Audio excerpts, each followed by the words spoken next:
The morning sun was just cresting the hills when I sat on my porch, cradling a steaming mug of coffee. The air smelled of dew and hay, the kind of quiet that makes you forget the world's chaos. My farm, tucked on the fringes of a nosy HOA's reach, was my sanctuary until my wife, Clara, let out a scream that sliced through the calm. She stormed out in her bathrobe, her face pale, pointing at our bedroom window. "It was there," she stammered, "a drone, right up against the glass." I dropped my mug, ceramic shattering on the wood, and sprinted inside.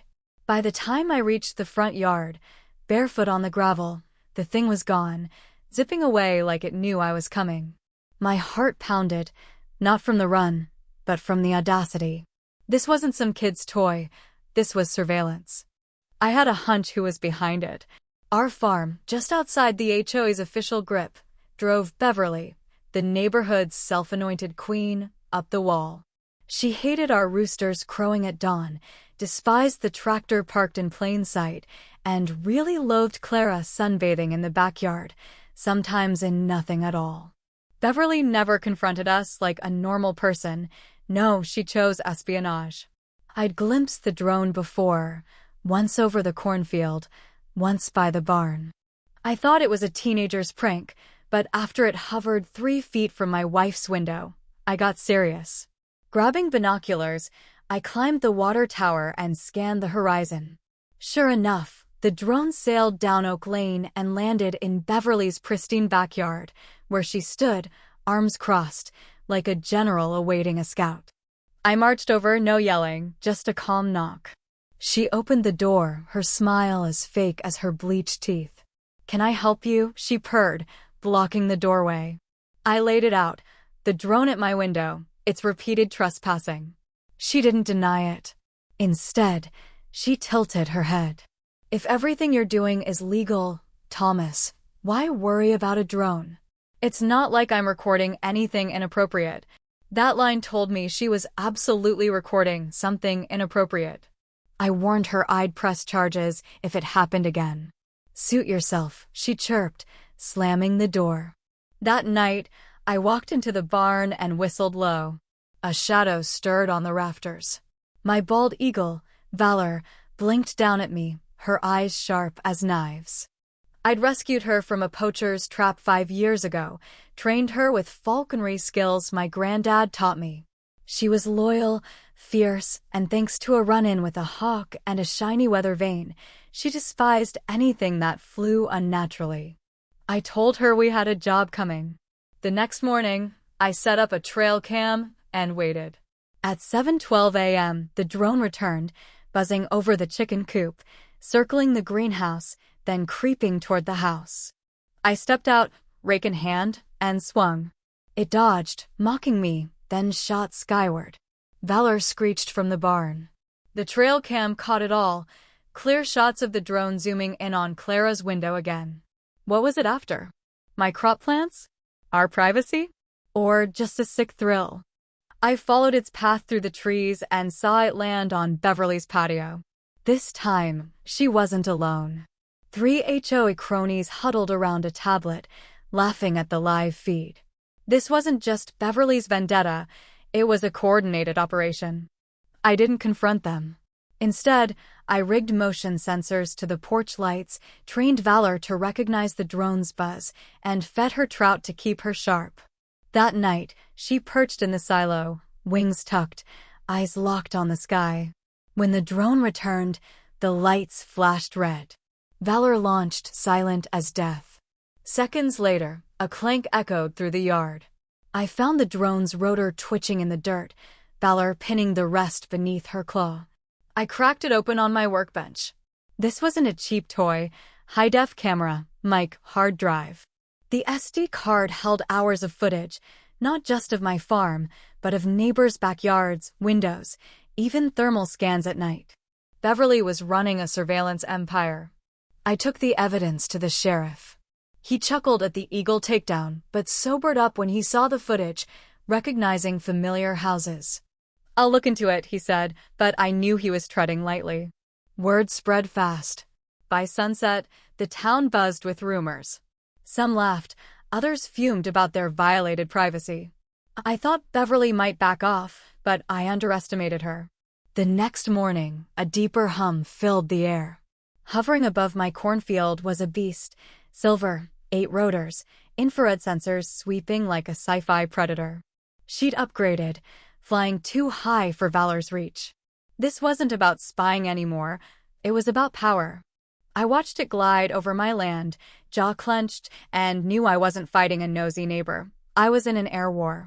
I called my cousin Mike, a retired Air Force drone tech. He arrived with coffee and a grin, sizing up Valor like she was a war buddy. We fitted her with a new harness, lightweight, magnetic, designed to drop small payloads with precision. We tested it in the hills. Valor soared, released a dummy weight, and nailed the target. The next day, Beverly's monster drone returned at dawn.